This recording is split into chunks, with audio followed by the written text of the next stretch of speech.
আমি ভীষণ পরিমাণে ভালোবাসা পেয়েছি। প্রেমিক অনেকের হয়, আমার আসলে হবে না। আমার প্রেম তো করছে, এখন কাকে করছে কিভাবে করছে আমার তো মনে পড়ে ধামাকা যাবে।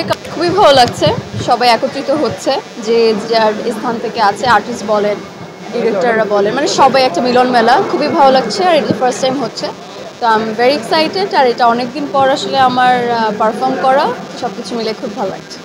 আমি আসলে নিজেকে খুবই লাকি মনে করি, আর এখনও সিনেপ্লেক্সে কাজলরেখা চলছে আপনাদের দোয়ায়। আর যখন নামিয়ে দেওয়া হয়েছিল প্রত্যেকটি সিনেমা, তখন আসলে দর্শকের চাহিদাতে আবার কাজলরেখা পুনরায় এসেছে।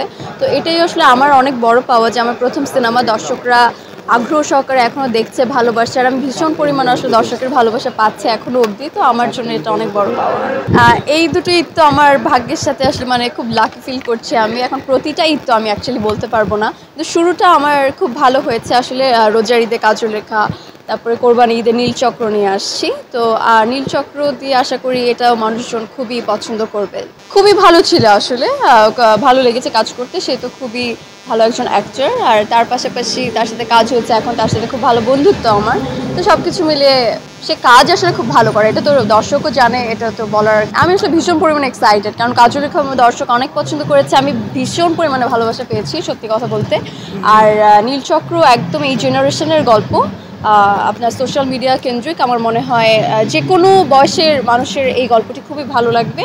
আর পার্সোনালি আমি খুব এনজয় করেছি কাজটি করতে, কারণ ওখানে আমাকে একদম অন্যরকমভাবে দর্শক দেখতে পারবে। আর শুভ ভাইয়ের সাথে কাজ করে আমার ভীষণ পরিমাণে ভালো লেগেছে।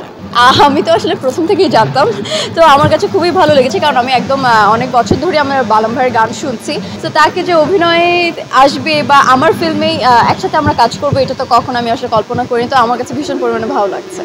আমি বরাবরই বলে এসেছি, রাজ আমার খুবই ভালো বন্ধু একজন। বন্ধু থেকে প্রেমিক অনেকের হয়, আমার আসলে হবে না। আমার খুব ভালো বন্ধু, প্রেম তো করছে, এখন কাকে করছে কিভাবে করছে এটা দেখার দায়িত্ব আপনাদের, খুঁজে বের করুন আপনারা। এই বছর হ্যাঁ আমি চুক্তিবদ্ধ হয়েছি, কিন্তু এখনও বলতে পারছি না, কারণ একটু তো নিষেধ আছে। প্রডিউসার বলেন, ডিরেক্টর বলেন, ওরা ফ্ল্যাশ না করলে আমি তো করতে পারছি না।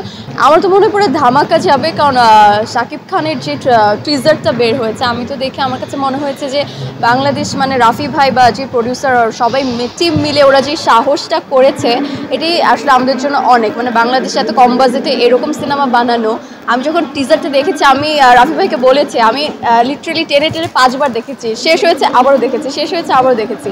কারণ আমরা তো বাইরের দেশের সব কাজ দেখে অভ্যস্ত, কিন্তু বাংলাদেশে তো এরকম কাজ আগে পরে কখনোই হয়নি। তো আমার কাছে এটা খুবই ভালো লেগেছে, আমার মনে হয় দর্শকও খুবই এনজয় করবে।